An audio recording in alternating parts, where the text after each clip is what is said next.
In today's video, we're going to be covering the topic of competition and comparisons as common sources of unhappiness. Being competitive in lots of areas of life or very intensely, or comparing ourselves often to other people or to imagined life possibilities that are not accessible to us. Comparing where we're at, our present moment, our present circumstance, to some other more ideal circumstance, or at least we perceive that circumstance to be ideal, gets us into trouble. One should be suspicious of the competitive mindset if it's taken hold in the psyche. If you often either feel implicitly or actually think in these terms that your life experiences, your personal and professional life is not enough or never enough.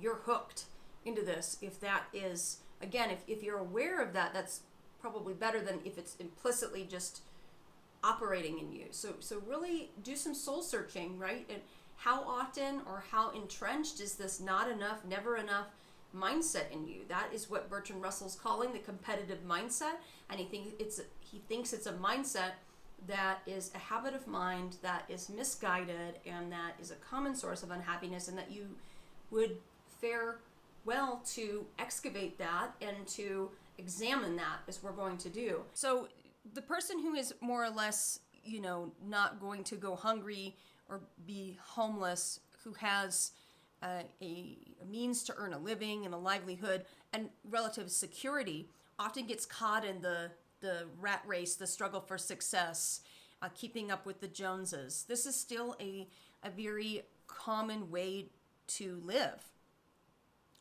And he thinks that this struggle, especially when it's pursued at the expense of other more life-giving, nurturing, enjoyable activities,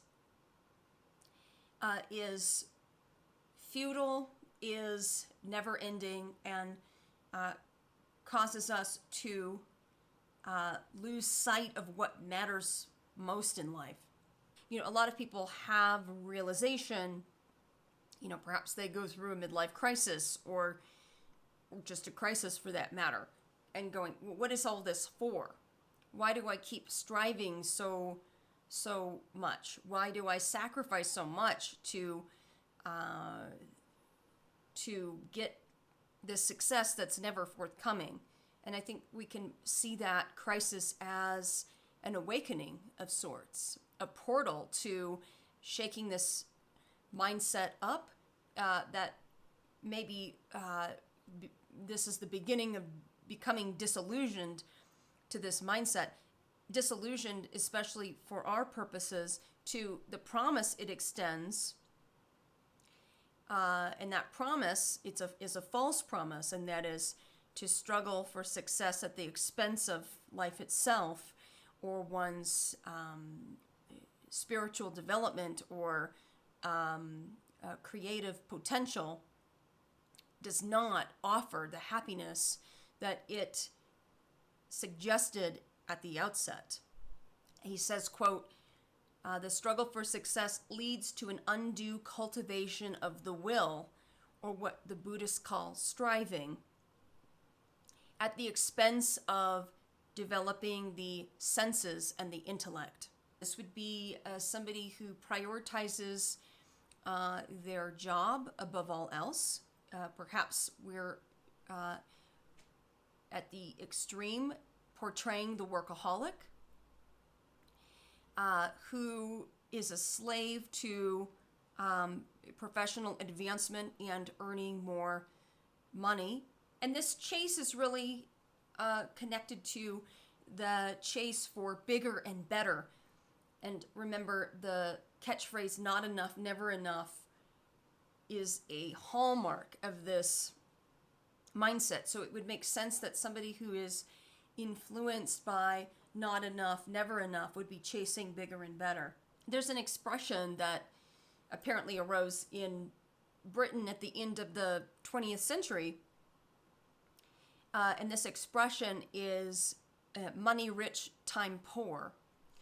And what that reflects is that many people are still wealthy in the sense of having a lot of disposable income and investments, but they are giving away their time, which is we might equate to life itself, for that money.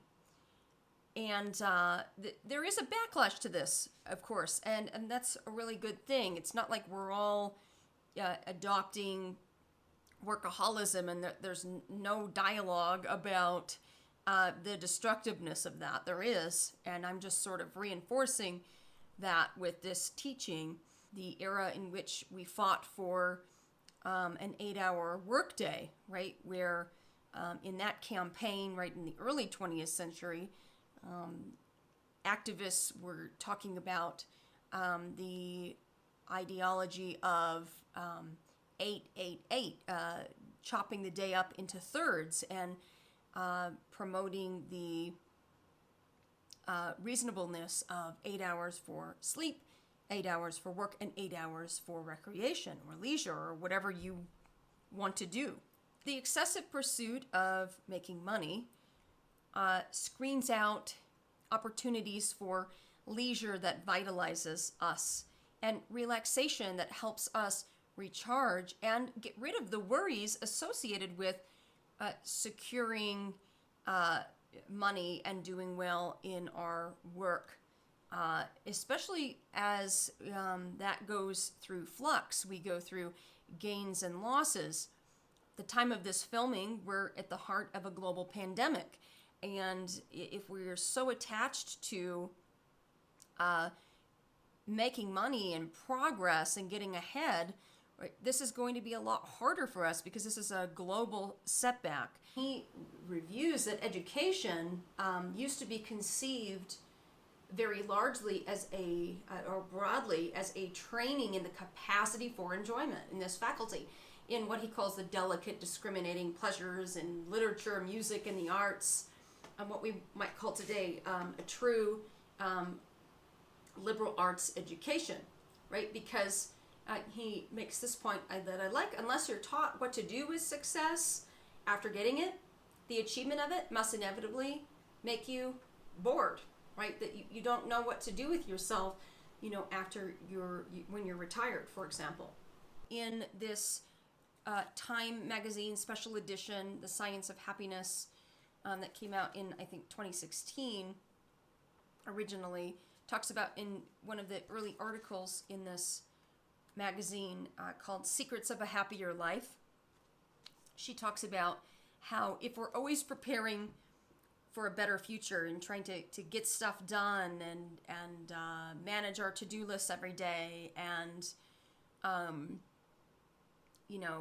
being uber productive and hacking productivity in order to maximize our output and things like this that are very popular right now, you're depriving yourself of moments, if not substantial opportunity to enjoy yourself.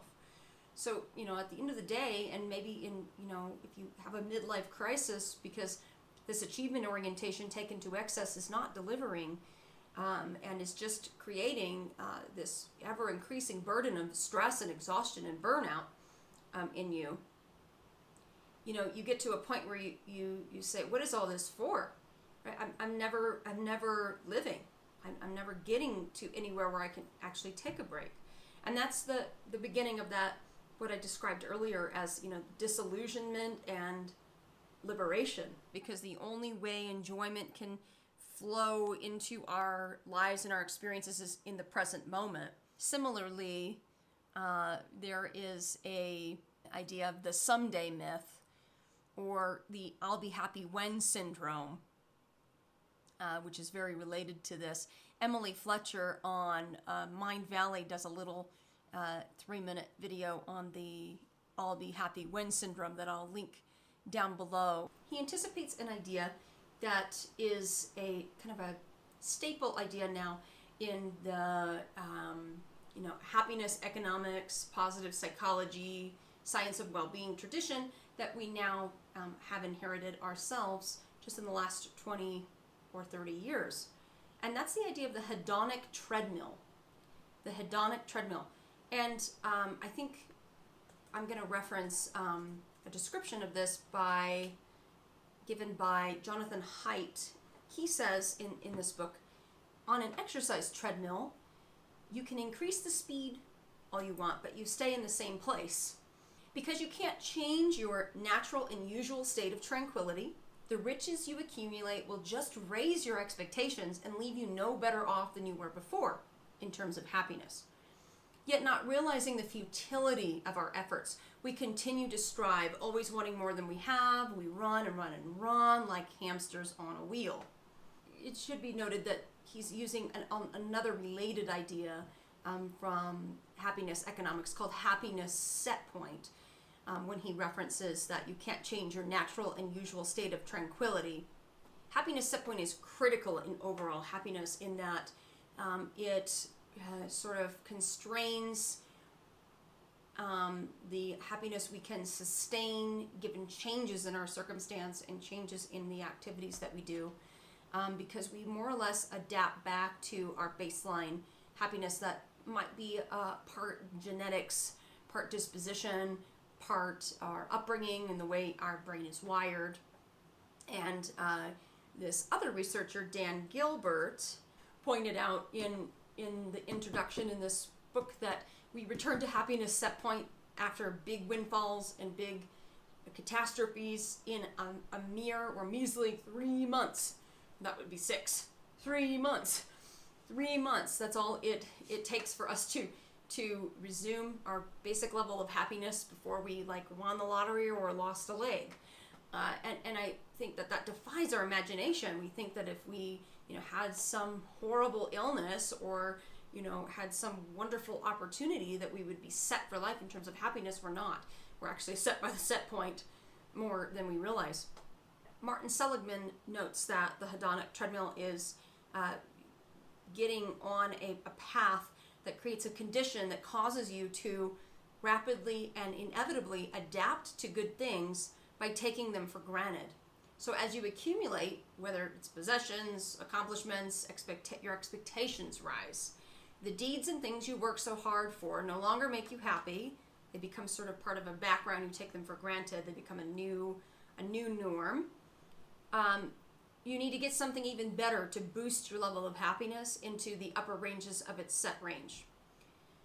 And so that it's also called hedonic adaptation, which I think is a really good way to describe it. Too much emphasis on impressing others and making money and striving after success and looking good gets in the way of time and energy that could otherwise be appointed to directly enjoying the things that we can participate in. If we're entrapped by these egoistic motives, we deprive ourselves of true enjoyment because, for example, he gives this example in one of the chapters. If you're reading a book, you could be reading it for different motives. If you're reading a book to boast about it later, versus if you're reading a book that you actually prefer, genuinely enjoy, and derive benefit from, there's a differential value in terms of happiness based on those different motives.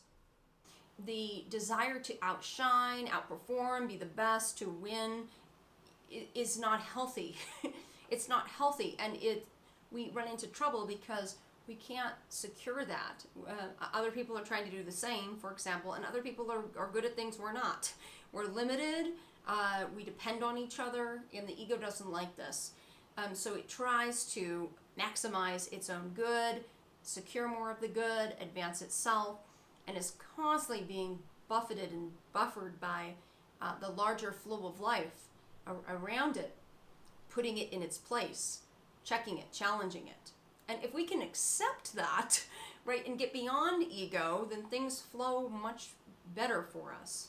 And we do get happiness if we trust that will come and go, that it will come our way and then ebb away.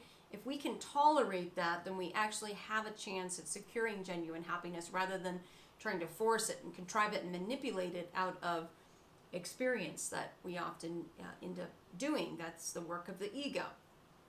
So we have to actually let go in order for genuine happiness to flow our way. We can't be always pursuing it directly. We can't be always striving for it. Otherwise, we're not going to get it. And when we do, it will be sort of a synthetic version of it. One thing he is tracking here is that when we are motivated by ego, primarily, largely, and for the most part, we have a tendency toward jealousy.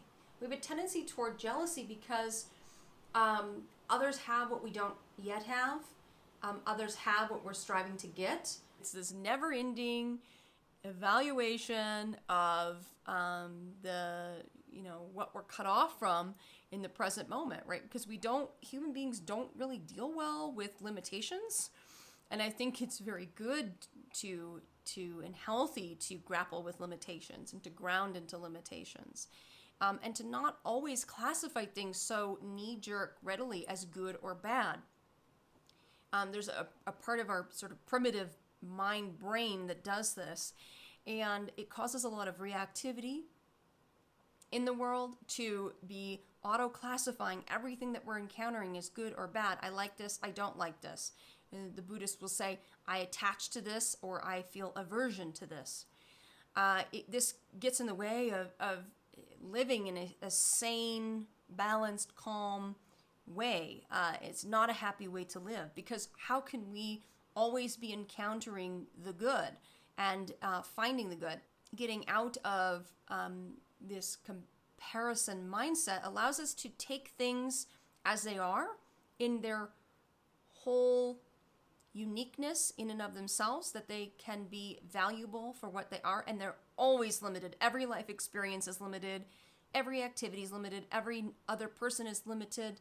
So what he suggests is converting jealousy and envy into healthy admiration, so that we see as sources of inspiration, free inspiration for us to create with, rather than feeling that negative emotion of jealousy toward. I love this little paragraph on this idea here. He says, "Yes," says the envious man, "this is a sunny day, and it's springtime, and the birds are singing, and the flowers are in bloom. But I understand that the springtime in Sicily is 1,000 times more beautiful, that the birds sing more exquisitely in the groves of Helicon," if that's how you say that, "and that the Rose of Sharon," not that I know what the Rose of Sharon is more lovely than any in my garden. And he thinks these thoughts, and as he thinks these thoughts, the sun is dimmed, and the bird's song becomes a meaningless twitter, and the flowers seem not worth a moment's regard. He says, there will always be, in history or legend, somebody more successful than you, or better than you at something. So if you can realize that, you can liberate yourself from it. Like, the point is not to be the best, or to get the most, or to advance the farthest you can advance, because that's screening out all these opportunities to just be present, to be aware, to take it as it comes and forget about the rest, right? And that's just so much more natural and comes with so much more ease than this strain and striving and competing. Instead, enjoy pleasures that come your way, quote, by doing the work that you have to do, and by avoiding comparisons with those whom you imagine, perhaps quite falsely, to be more fortunate than yourself. I just love the way he ends chapter 3 to pull some of these threads together. He says, quote, "Competition, considered as the main thing in life, is too grim, too tenacious, too much a matter of taut muscles and intent will, to make a possible basis of life for more than 1 or 2 generations at most. After that length of time, it must produce nervous fatigue, various phenomena of escape, a pursuit of pleasures as tense and as difficult as work, since relaxing has become impossible. It's not only work that is poisoned by the philosophy of competition. leisure is poisoned just as much. The kind of leisure which is quiet and restoring to the nerves comes to be felt boring. There is bound to be a continual acceleration of which the natural termination would be drugs and collapse. The cure for this lies in admitting the part of sane and quiet enjoyment in a balanced ideal of life.